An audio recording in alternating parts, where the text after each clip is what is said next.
Hello, everyone, and welcome back to the Football Chuggu Podcast.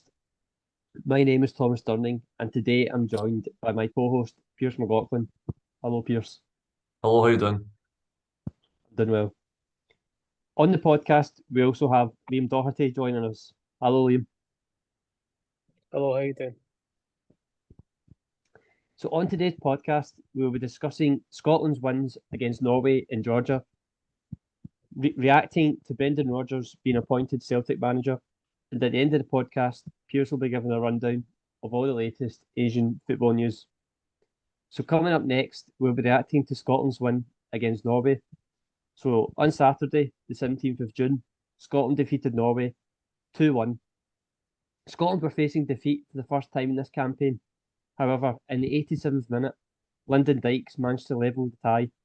And then in the 89th minute, Kenny McLean struck to give Scotland all the 3 points.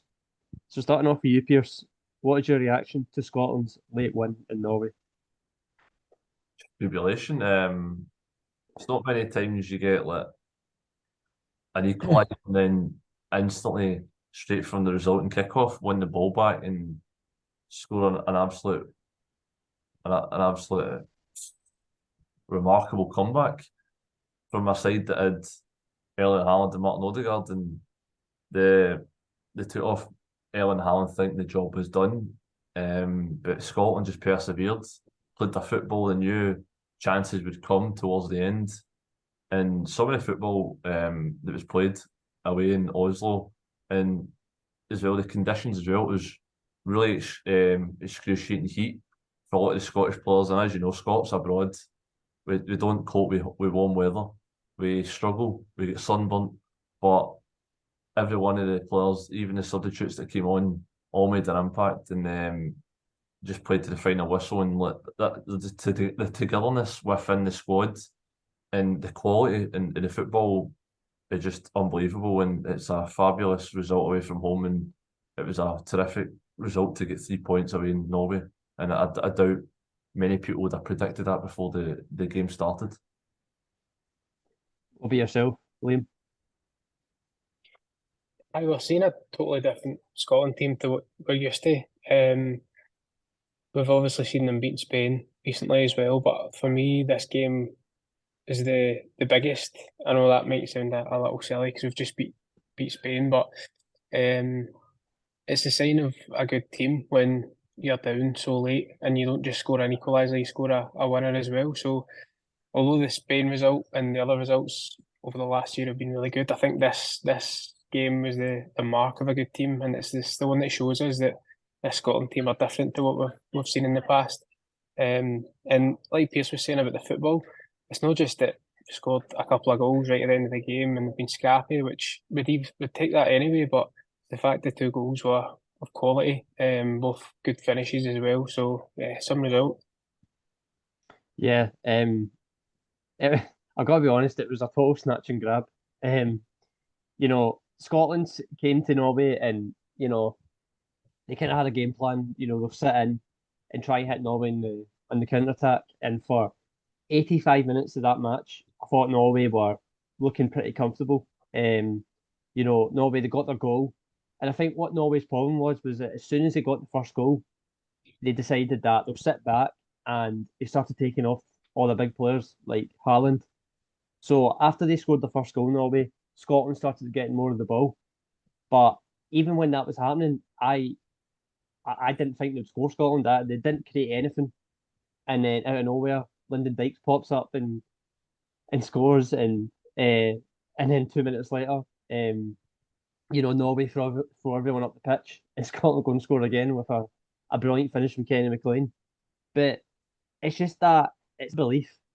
I think with this Scotland team, that's a big thing for me, is the fact that, they could have went 1-0 down on Saturday, in that heat away from home, and they easily could have crumbled. And we've seen that from Scotland in the past where they went a goal down and they crumbled, but they didn't. They stay in the game. They're set up really well. And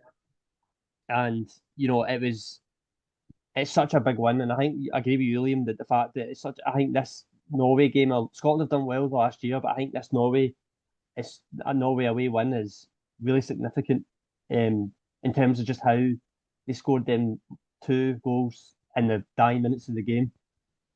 So I mean, it was a snatch and grab, but Scotland will take that any time of the day. I mean, it was brilliant scenes at the end. So on Tuesday, the 20th of May, 20th of June, so just a few days after the Norway win, Scotland played Georgia at Hampden Park and they won 2-0, with goals from Scott McTominay and Cal McGregor.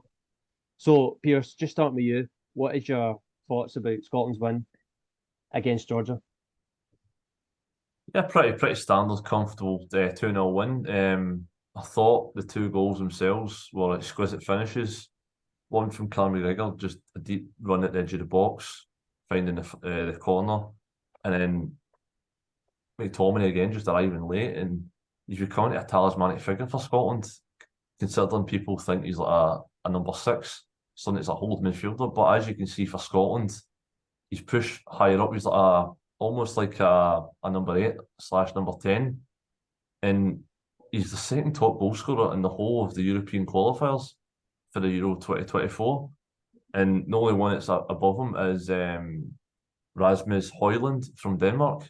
He's even scored the same amount of goals as Cristiano Ronaldo and Harry Kane, who are strikers. But it's just the fact is the way Scotland are set up. They're so attacking, but also so solid at the back as well. And obviously, some of the football that was played was still to a high standard, considering the waterlogged conditions of the pitch that had to break up play for a period of time. But the quality on show of the Scotland side is just unbelievable, and to get 4 wins before is stuffy dreams. And the fact is, hopefully, it can only get better from here. What about yourself, Liam?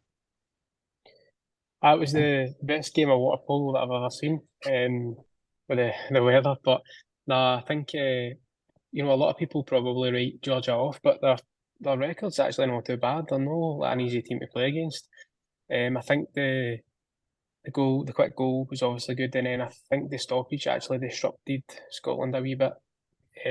Second half was a lot better, and a couple of goals to get the job done. And you look at the games against Spain and Norway, like I said, you need to back it up with wins at home against other nations that you're expected to beat. And if it's a one-off against Norway or a Spain, it doesn't really mean much. But the fact that they've backed it up with other victories like last night just shows you that it's a good team coming together. Yep. Just before I talk about the match, I've got to talk about the disruption. I mean, when the game kicked off, I mean, I could not believe the game even kicked off, to be honest, because I mean, the rain before the game started was torrential, and then teams came out on the pitch and they couldn't kick the ball. I mean, there was moments, I think Aaron Hickey made a breakthrough run and the ball just went backwards because the pitch was so waterlogged. So I don't understand how the referee thought that game should have started at that time.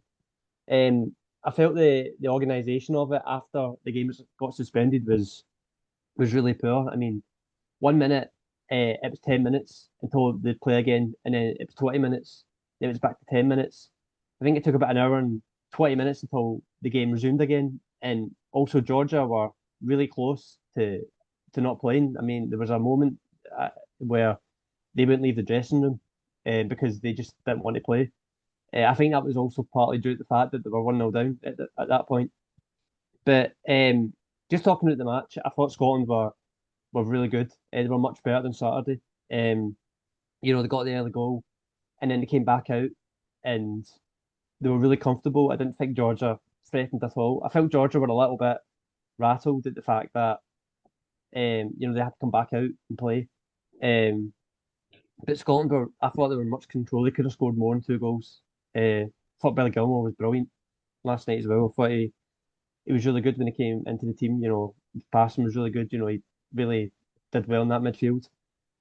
So no, a really good performance from Scotland, and they backed it up after their big win Saturday.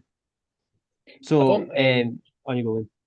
Sorry, I was going to say, I don't think the game should have went ahead because it was quite hard to watch where I was watching it anyway, I was struggling to actually enjoy watching it at first. But when you've waited like an hour and 20 minutes, and there's been a few checks, you just need to get going. And I think Georgia players refusing to come out the dressing room should have actually resulted in a forfeit, to be fair. I think there's a rule in there that says that, so a bit disappointing for their perspective, but it's not really surprising when, like you say, they were 1-0 down, and that's when the complaints started coming in. So Yeah, I mean, fair play to the groundsman, by the way, because that game wouldn't have started again if it wasn't for them. Try to get the water out of the pitch, and also the fans as well. I mean, paying that money and not seeing a game for an hour and 20 minutes, and they were right behind the team right up till the end. So I mean, fair play to them as well. So Scotland, they now have 12 points from the first 4 games, so maximum points. They've not dropped any points so far. So Pearse, what do you think their chances are of reaching the Euros in 2024? Got to be pretty high, isn't it? Top of the group, 8 points clear. Although it's early stages, and you always try to take it one game at a time, and that's the way Steve Clarke's kind of got this kind of methodology into the players, like that mindset where he just wants to keep everyone grounded. Don't get too carried away. The fans can get carried away. We can dream, but as the players, they need to stay like elite mentality, where you just have to kind of take it one game at a time. And like you say, we've had 3 home games, so we've also got a tough away game in Georgia, and then you've also got 3 away games in you got tough home games against Norway, and then Georgia away, Spain away, and obviously Cyprus away as well. So you've got to take into account as well that we've won our home games, and let's build on that important away win in Oslo, and hopefully we can get something away in Spain. But they were gunning for revenge as well, and so with Georgia as well. So, but it's a long way to go, but you couldn't ask for a better start. To be honest, it's the best start Scotland have had in the history of any qualification campaign, because usually we get off to a very slow start and then we usually pick up towards the end. But 4 wins from 4 games, 9 goals scored, averaging more than 2 goals a game, and only conceded 1 goal, which was an Erling Haaland penalty. So you can't really complain at that. It's not considered a goal from open play. So I think you can be more than happy. And the way that Steve Clarke's got the fans right behind the crowd, behind the players, he just rejuvenated the whole nation. And the fact is, like you say, the players as well. There's so many leaders on that park. The way that Scotland have just got behind the whole club as a nation, and the whole country, sorry, and the fact is the togetherness within the starting squad and the subs. Everyone knows their role. There's the system just cut and dry. The fact is that Steve Clarke has just got a belief in the squad that we can just go and challenge anyone. Whereas before, as a nation, you kind of dreaded international duty. And the fact is, the championship finished over 40 days ago, and players like Kenny McLean, Ryan Porteous had not had competitive action in that time frame. So they went away. They could have easily say I've got an injury and then just not turned up to international duty. But the fact is, players are willing to go train by themselves, keep their fitness levels high, keep their sharpness, and then join up with camp because they know how good the camp is and how much it means playing for your country. And that's what Steve Clarke's brought back to the nation of Scotland. And I think he's done a marvellous job. And I do think Scotland have got a fabulous chance of qualifying for the 2nd consecutive Euros. What about yourself, Liam? I think it's going to be really hard for them not to qualify. All they can do is win the games put in front of them to give themselves a chance, and they have done that.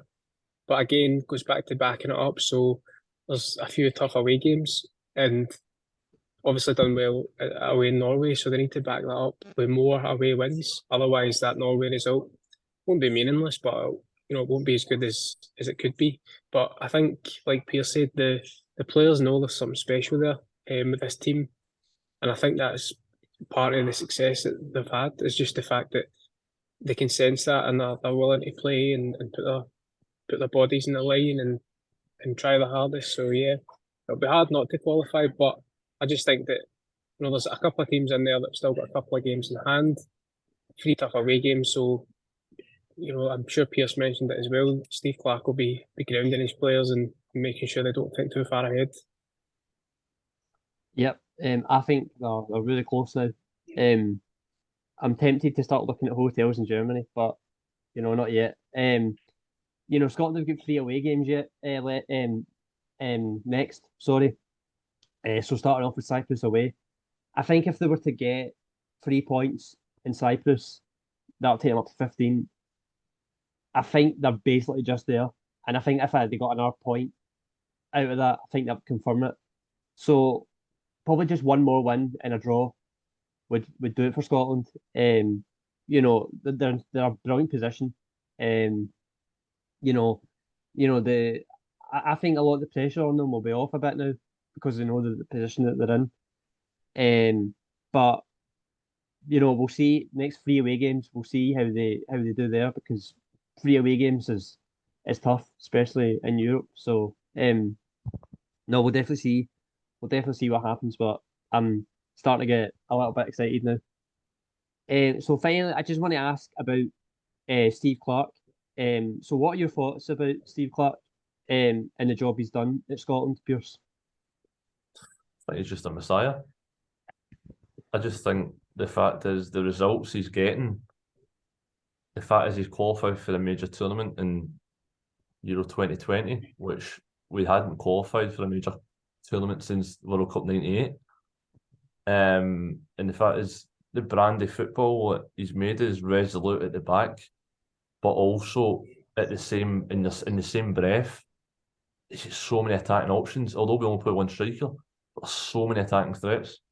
The sides get goals from all over the midfield, chips in with goals left, right, and centre. You've got the wing backs pushing on, and then the 3 centre backs, some of them drop into midfield to offer that solidity and also bomb on and overlaps as well. So the fact is, I think he's done an absolute fantastic job. And Scotland have done a great job in getting him a brand new deal, because I do think with Steve Clarke at the helm of Scotland, the future's bright, and hopefully, not try to get too far ahead of myself, but I think the next aim is to qualify for a World Cup. That would be the dream for Scotland to be back at a World Cup. But if we can get to the Euros, let's build on that, and then hopefully we can get out of the group and just see where he takes us, because everything that's around Scotland at the moment is just extremely positive. What about yourself, Liam? He's a really good manager. Evidently, we could see that when he was at Kilmarnock, and his style may not be the best to watch in terms of fluid attacking play or whatever, but he does the best he can with the players that he's got, and he's so vigorous with his tactics. Every player works so hard; they know where they fit in and what their jobs are. I think as well, it's fair to say that he's came along at the right time, because I don't remember a Scotland squad being this good. So it's not to take away from what he's done. I just think that this is the best group of players that I've saw at Scotland since I can remember watching football. So that comes into the factor as well. But like Pearse said again, I think defensively we just look solid, and there's so many good options there. Like, we're playing 2 world-class left backs in the same team, try to fit them in because there's so many options. So like I say, I think he's a really good manager. You could see that years ago, and he's trusted to take us where we need to go. Sorry, yep. I just think something fell for the sky there. I think it's that penalty for last night, that ball. No, I mean, I think he could go on to be the best manager of all time. Not right now, but like in the years to come. I've got to say about Steve Clarke as well in Scotland is that at the start it wasn't going well. At the start it was really difficult for him. We weren't picking up results. I remember, I think a big turnaround was when Scotland got defeated by Russia 4-0 in Russia. I think that game, I think a lot of people, there was a lot of people kind of calling for Steve Clarke to lose his job. People didn't think he was up to the standard. But I think after, you know, we got to Euros after beating Serbia on penalties. You know, the squad's just come together so much. You know, he always picks the same squad, basically the same squad every camp that comes up. People might moan about that, but he always picks the same people basically, and there's never really a lot of new names. And the big thing I think about him is the fact that this is like his personality. You know, he never gets too high or too low. He's always really good at dealing with the media. And like I think the players just really like the fact that, you know, he doesn't, you know, get over emotional about anything. You know, I think I've heard players say that when like he discusses the games that are coming up, he always keeps it plain and simple. So when the players go out on the pitch, they know exactly what to do. And you can see that because like especially when Scotland are defending, that they're so organised. You know, they're never, you know, all over the place, or they're so well drilled. So I think he's a perfect manager for Scotland. You know, I think he's a perfect manager for Scotland in terms of the way he comes across. And yeah, I mean, I think there's only more good times to come. For Scotland under Steve Clarke. So we'll now move on to discussing Brendan Rodgers being appointed the Celtic manager. So on Monday, the 19th of June, Celtic announced that they had appointed Brendan Rodgers on a 3-year contract. So Rodgers left Celtic in 2019, and therefore this will be second time in charge. So upon coming back, Rodgers said that he was really delighted to return to Celtic, and he was hugely excited by this great opportunity. And when he was given the privilege of being asked to join the club again, it was a very simple decision for him and his family. So, Pearse, starting off with you, what is your thoughts about Rodgers being reappointed Celtic manager?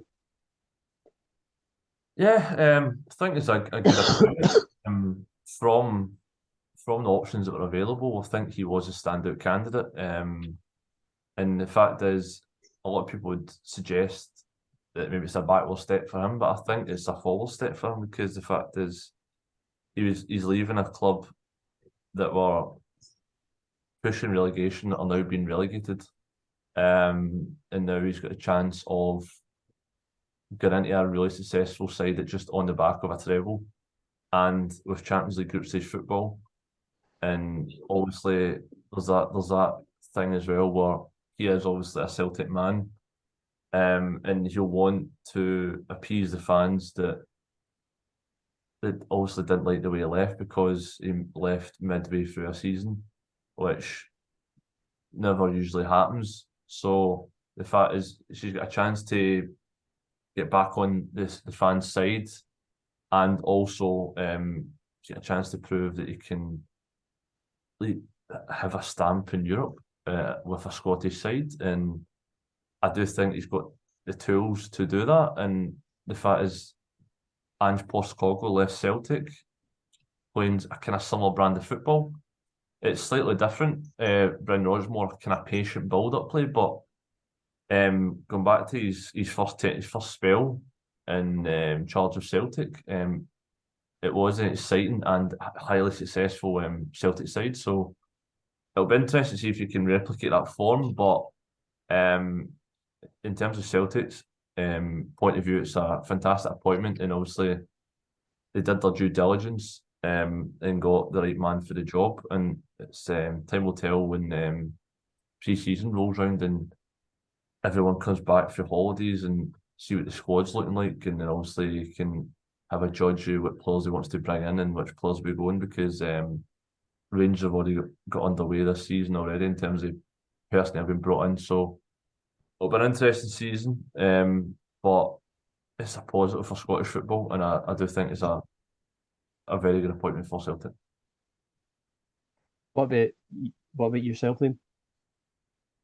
As soon as the name cropped up, I feel like I'm repeating myself, but I kept saying he's the man for the job. And I think there's people saying, like Pearse said there, he was the best manager from the list of candidates, but even forgetting the list, I think he's one of the best managers in the world. And I know people might smirk at that because Leicester have been relegated, but I think there's more to that than meets the eye, and there's more to it than just Rodgers, because their owners were in financial difficulty, but let's not get into that. I just think that people saying it's a step backwards or whatever. He's not just left Celtic and sat in his house for 4 years. He's won an FA Cup with Leicester, the first in their history. Took them to 2 fifth-place finishes. Took them to a European quarter-final, semi-final. Not entirely sure, but he's done well with them, so it's definitely not a step backwards. His tactics may have been tweaked since he was last at Celtic as well. Might have different things that he can try out. He's came to Celtic on a 3-year deal with a European vision, £30 million to spend. So it's completely different to last time. And I think he'll do well, but that's just obviously a guess.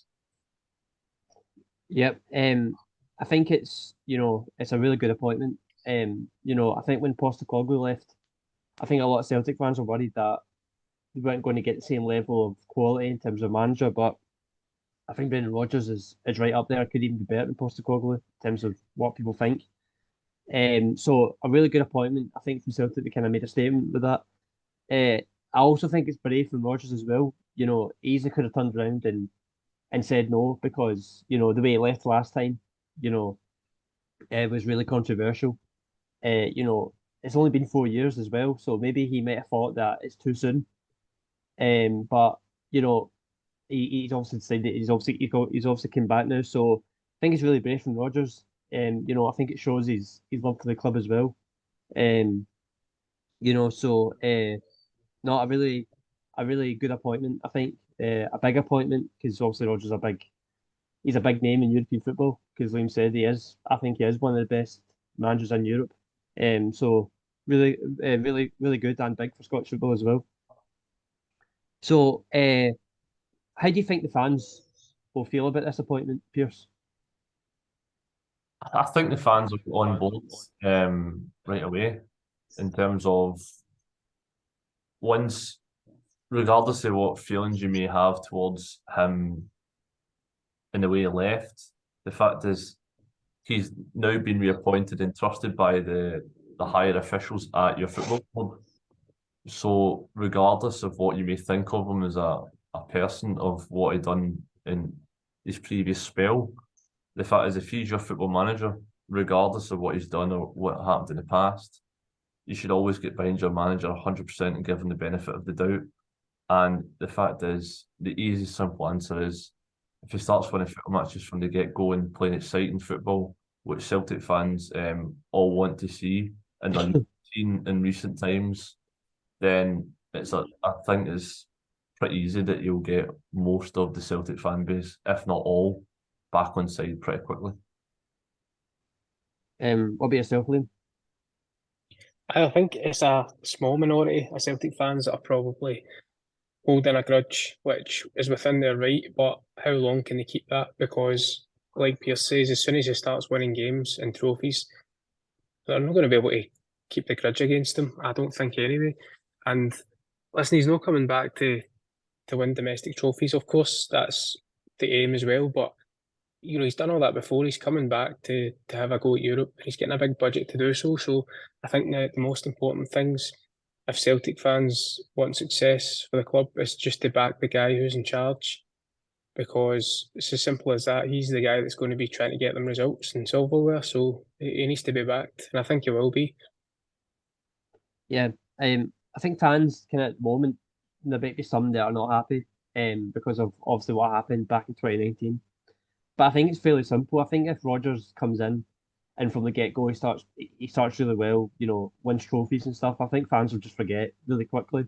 I think a lot of trust, maybe a lot of fans might have went down a bit with Rodgers, because if he does do a good job, there might be links to clubs in Europe that might want to take him, and maybe fans might get a bit worried that he might do what he did back then. But I mean, at the moment, I think fans will turn pretty in support of him pretty quickly, even if right now they might not be sure.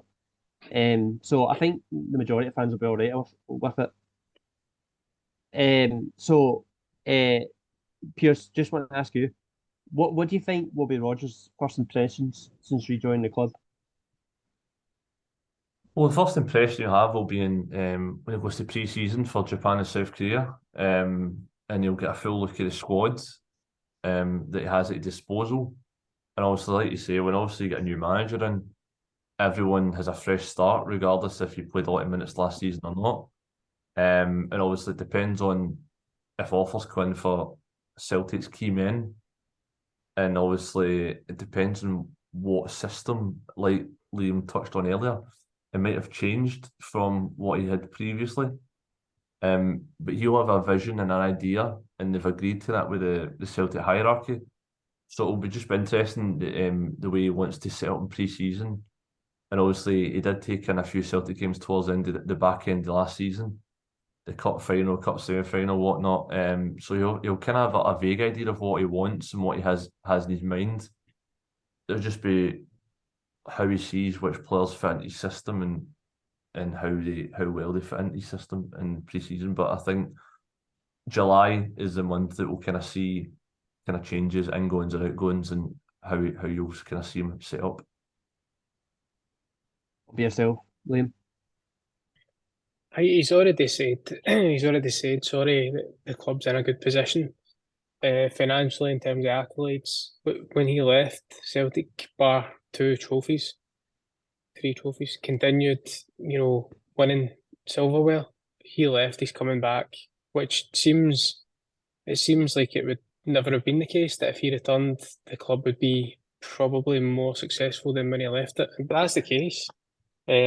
So, there's a lot of people that are saying, he's had the privilege to come back to this club, and what if he leaves again? But you've got to flip it and say, well, the club are privileged to probably have him back as well, because the success he brought to the fans and the club first time probably won't ever happen again.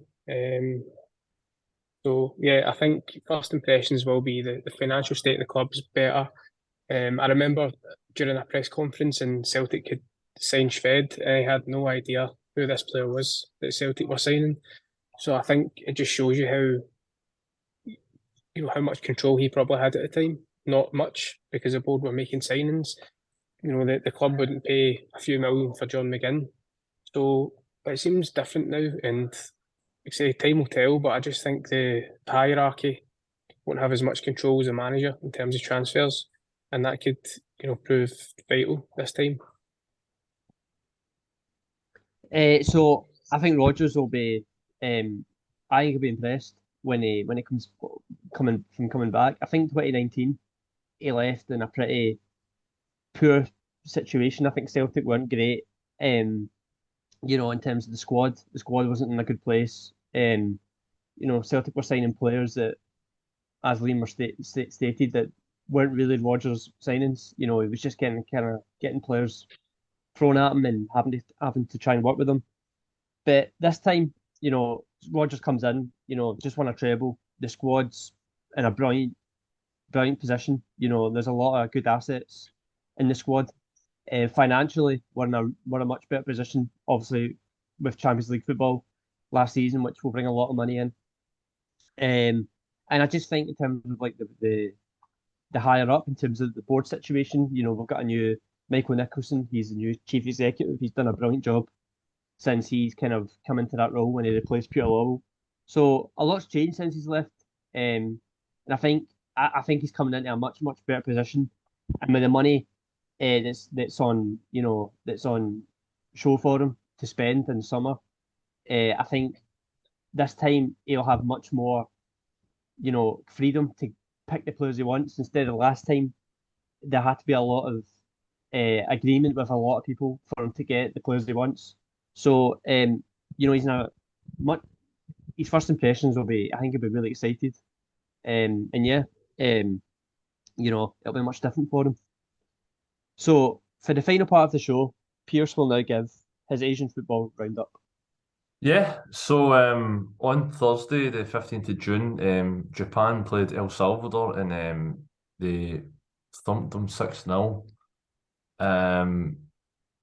Done a match report on that as well. Celtic's Ryo Tati and Kyogo Furuhashi both in the squad again. Tati started, Kyogo off the bench and scored in that game.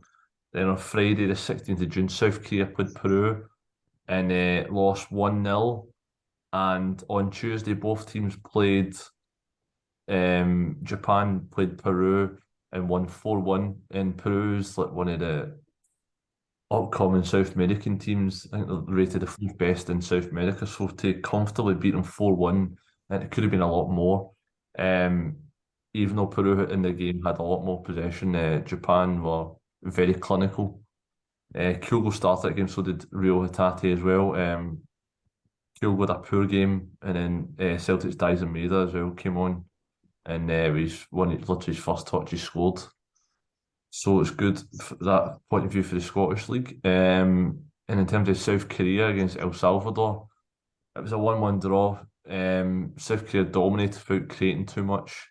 El Salvador nicked a famous result for themselves. But Jurgen Klinsmann will be under serious pressure and scrutiny because it's now 4 games in charge of South Korea, 2 draws and 2 defeats. So not a very good start to his campaign as the South Korean manager.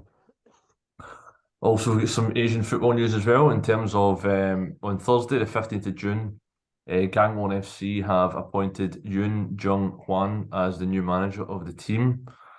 Also on Wednesday, the 14th of June, Dan Petrescu, the Romanian manager, has been appointed as the new manager of Jeonbuk Hyundai Motors, who are in caretaker charge as they're now kind of back up towards the top end of the table. And Brentford FC have reached full agreement with Songnam FC to sign 2004-born South Korean centre-back Kim Ji-soo. Personal terms have been agreed. The deal to be finalised at the end of the week. Kim Ji-soo is highly rated, as he's recently named in the best 11 by FIFA for the Under-20 World Cup. So full understanding that Bayern Munich are getting closer to reaching a full agreement on personal terms with Kim and Jay. Positive talks and a contract have also been agreed until 2028. Bayern have confirmed to Kim's camp that they are willing to meet the release clause that's active in July. And finally, Kim Sung-jun and Kim Yong-jun have both been sentenced to 1 year in prison and 2 years probation for trying to avoid mandatory military service with a false medical certificates.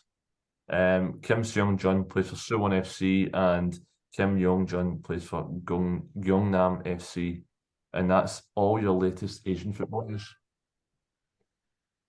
Thank you, Pearse, and thank you, Liam, as well, for coming on to the podcast. Thank you. No problem. And thank you, everyone, for listening to this episode of the Football Chuggu Podcast. This podcast will be available to listen to on the Football Chuggu YouTube channel and also the Football Chuggu website. Thanks for listening and see you soon. Bye-bye.